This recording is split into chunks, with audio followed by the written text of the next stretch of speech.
Plants प्रेमियों, क्या आप बिना 1 रुपए खर्च किए घर पर फ्रेश मिंट ग्रो करना चाहते हो और वो भी बिना सीड्स के, सिर्फ एक छोटी सी कटिंग से? तो आज के इस वीडियो में मैं आपको बताने वाली हूँ कि मिंट को वाटर और सॉइल दोनों में कैसे ग्रो करे। 100% सक्सेस हैक्स जानेंगे और कौन सा पॉट बेस्ट है हेल्थी ग्रोथ के लिए। तो वीडियो को एंड तक जरूर देखिए। आज का कंटेंट गेम चेंजर है आपके गार्डन के अंदर। तो दोस्तों, welcome back to future love gardening. अब देखते हैं सबसे इजी मेथड, वाटर प्रोपोगेशन। तो स्टेप ज्यादा कुछ भी नहीं है, लगभग 2 से 3 या 5 स्टेप्स होंगे जिसमें आप इजीली इसे प्रोपोगेट कर सकते हैं। एक क्लीन ग्लास जार ले लो और साथ ही कटिंग्स को पानी के अंदर डाल दो। नोट्स है जो वाटर के अंदर होनी चाहिए। अब नोट्स कौन से है ये हम आगे जानेंगे, तो पूरा वीडियो एंड तक जरूर देखना। तो सबसे पहले आपको जो स्टैम्प लेनी है वो सबसे हेल्थी हो और साथ ही लगभग 3 से 4 इंचेस की हो तो बेस्ट है, नहीं तो 2 से 3 इंच भी इनफ है। और डायरेक्ट फुल सनलाइट में नहीं रखना है, ब्राइट इनडायरेक्ट सनलाइट में रखो। आप रिजल्ट देखोगे कि 3 से 5 दिन के अंदर रूट्स आनी शुरू हो जाएगी और लगभग 1 से 2 हफ्ते में और रखोगे तो बहुत अच्छे से प्रोपोगेशन हो जाएगा। बस इसे पानी में और कुछ दिन ऐसे ही छोड़ दोगे तो 6 से 7 दिन के अंदर आप देखोगे कि प्रोपोगेशन बहुत अच्छे से हो रही है, रूट्स है जो विजिबल हो रही है। और साथ ही 2 ऐसे इंपॉर्टेंट हैक्स जिन्हें आप ध्यान रखोगे तो ये पानी के अंदर बहुत अच्छे से सर्वाइव हो जाएगा। हर 2 से 3 दिन के अंदर पानी चेंज करो और जो भी प्लांट आप लगा रहे हो, फिर चाहे पुदीना है या मनी प्लांट है, जो भी आप लगा रहे हो उसे हमेशा ट्रांसपेरेंट ग्लास यूज करो जिससे रूट्स है जो विजिबल रहेगी और प्लांट्स हमें पता चलेगा कि उनकी रूट्स है जो गल नहीं रही है, खराब तो नहीं हो रही है या पानी उसके अंदर है या नहीं, तो ये हमें इजीली पता चलेगा। तो इसलिए मैं कह रही हूँ कि ट्रांसपेरेंट ग्लास यूज करो। साथ ही इंपॉर्टेंट जो बात है, जब भी रूट्स 1 से 2 इंच हो जाए तब आप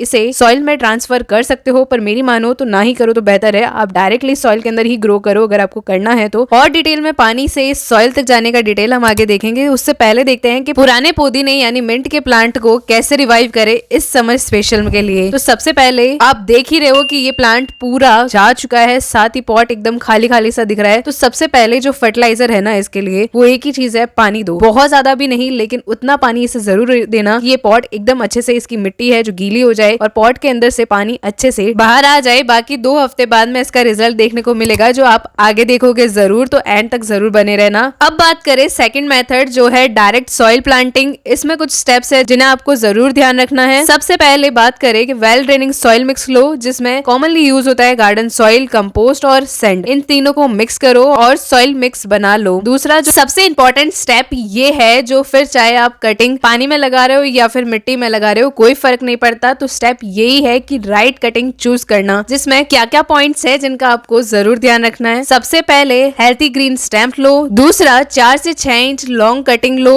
और स्टैम्प है जो सॉफ्ट हो, वुडी ना हो, यानी बहुत पुरानी ना हो या फिर लकड़ी जैसी ना दिखती हो। और चौथा स्टेप ये है कि 2 से 3 नोट्स हो, यानी जॉइंट पॉइंट्स हो जहां से लीव्स ग्रो हो रही हो, बस वही नोट्स है वो जरूर होनी चाहिए। अब बात करें हैक, तो हैक इसमें क्या है कि नीचे के लीव्स को हटा दो, सिर्फ ऊपर के 2 से 3 लीव्स ही रखो। और इससे होगा क्या, तो इससे रूट्स है जो फास्ट ग्रोथ होगी। और मेरा पर्सनली ये टिप भी जरूर फॉलो कर लो कि, और सबसे पहली मेथड है जिससे आप कटिंग्स को सक्सेसफुली ग्रो कर सकते हो, वो है इसे थोड़ा सा टेढ़ा करके लगाओ मिट्टी के अंदर। सीधा एकदम डायरेक्टली नहीं लगाना है, 90 डिग्रीज के अंदर इसे नहीं लगाना है हमें, बस थोड़ा सा टेढ़ा कर मिट्टी के अंदर दबा दो। नोट्स है वो मिट्टी के अंदर दबे होने चाहिए। और दूसरा तरीका ये है कि इसे लेटा कर लगाओ, डायरेक्टली सीधा भी नहीं लगाना है, थोड़ा सा टेढ़ा भी नहीं लगाना। आप 4 से 5 नोट्स है इसके जो मिट्टी के अंदर ऐसे सुलाकर लगा सकते हो, जैसे कि आप वीडियो में देख रहे हो। और उसके बाद में इसे सेमी शेड एरिया में रख देंगे हम, लेकिन उससे पहले बहुत अच्छे से वाटरिंग करनी है, यानी बहुत अच्छे से आपको पानी डालना है इसमें जब तक गमले की मिट्टी में से पानी बाहर ना आना शुरू हो जाए। जिससे हमें क्या पता चलेगा कि हमारी प्लांट की सॉइल है जो एकदम सेट है, यानी परफेक्ट है। लेकिन उसके बाद में ओवर वाटरिंग बिल्कुल नहीं करना है, हमें सिर्फ लाइट वाटरिंग करनी है इसकी। पुराना प्लांट बिना मेहनत के सही कैसे हुआ उससे पहले ये जान लो, जिससे 100% सक्सेस ट्रिक मिल जाए आपको कि कटिंग लगाने के बाद में आप ऊपर से प्लास्टिक कवर या फिर बॉटल कवर कर दो। इससे ह्यूमिडिटी है जो मेंटेन होती है और सक्सेस रेट है डबल हो जाते हैं। लेकिन आप चाहो तो इस स्टेप को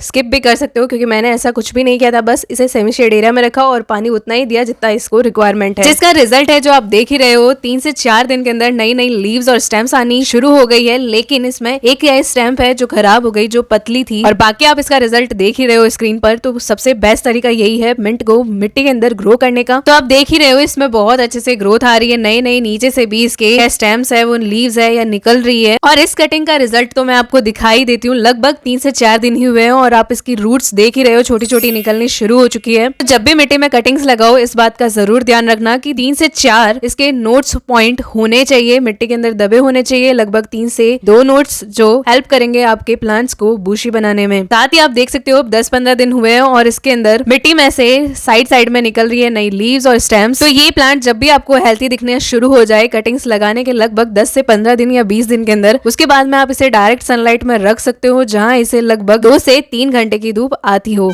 अगर पुदीने के अंदर और ग्रो चाहते हो तो उसमें रिमूव कर दो खरपतवार को, साथ ही ड्राई लीव्स को, ड्राई स्टेम्स को, इन सबको हटा दो जिससे पुदीने को हेल्प मिलेगी। अगर आप कोई भी फर्टिलाइजर ऐड कर रहे हो तो वो प्लांट खुद लेगा, ना कि उसके खरपतवार लेंगे। साथ ही पुरानी लीव्स और स्टेम्स को हटा दो, गली सड़ी स्टेम्स है उन्हें भी हटा दो क्योंकि वो बेकार में ही आपके प्लांट की एनर्जी ले रहे हैं। तो बस उन सबको हटाओ और ये प्लांट है जो फ्रेश और हेल्थी रहेगा। क्या आप इसका नाम जानते हो इस खरपतवार का? कॉमेंट कर जरूर बताना। अगर आपने भी अपने गार्डन के अंदर किसी भी प्लांट्स के अंदर इसे लगा हुआ देखा होगा। ये प्लांट एक बार आपके पॉट के अंदर लग गया तो फिर वो पीछा कभी भी नहीं छोड़ेगा। तो इसे अपने प्लांट के पॉट में से हटाओ और जल्दी से कमेंट करके बताओ कि इस प्लांट को क्या कहते हैं। तो अब जानते हैं सबसे इंपॉर्टेंट स्टेप जो है सही तरीका इसे प्रून या पंचिंग करने का, जिससे ये प्लांट और हेल्थी और बुशी बने। अब देख रहे हो स्टेम के ठीक ऊपर से 1 से 2 नोट कट कर दो जिससे ये और ज्यादा नई नई स्टेम्स बनाएगा। और जो ये 2 लीव्स आप देख रहे हो बस यहीं से ही इसके नोट्स होते हैं जिससे रूट से डेवलप होती है। मैंने इसे लगाया रफली, आई नेवर होप कि ये ग्रो होगा। तो सिंपल शब्दों में समझे तो रेगुलर कटिंग बहुत इंपॉर्टेंट है। ऊपर की पत्तियों को ट्रिम कर दो और दूसरा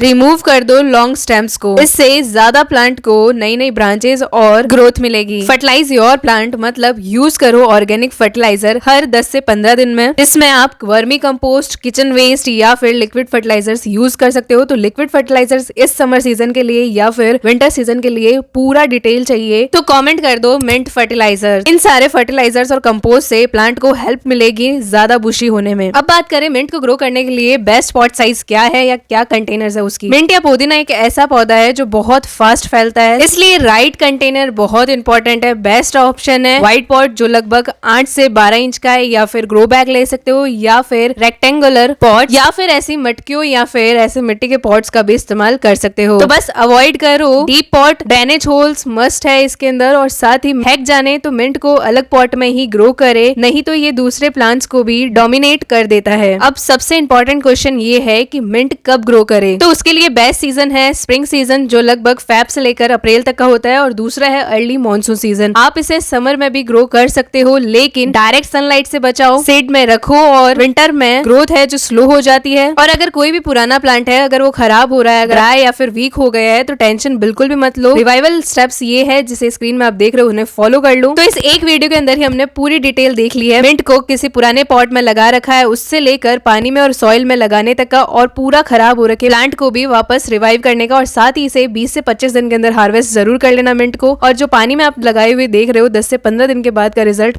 इसकी कितनी हेल्थी और ग्रीन रूट्स आ रखी है और ये प्लांट बहुत अच्छे से सर्वाइव भी कर रहा है। लास्ट में एक मैजिक हैक जरूर जान लो कि थोड़ा सा लिक्विड फर्टिलाइजर दे सकते हो जैसे कंपोस्ट ही या फिर बटर मिल्क डाइल्यूट कर यूज करो। तो दोस्तों आप इजीली घर पर ही फ्री में मिंट ग्रो कर सकते हो बिना सीड्स के ऑर्गेनिक तरीके से। अगर वीडियो हेल्पफुल लगा हो तो लाइक करो, शेयर करो और फ्यूचर लव गार्डनिंग को सब्सक्राइब जरूर कर लो। मिलते हैं नेक्स्ट अमेजिंग गार्डनिंग हैक्स के साथ। Happy gardening and keep growing.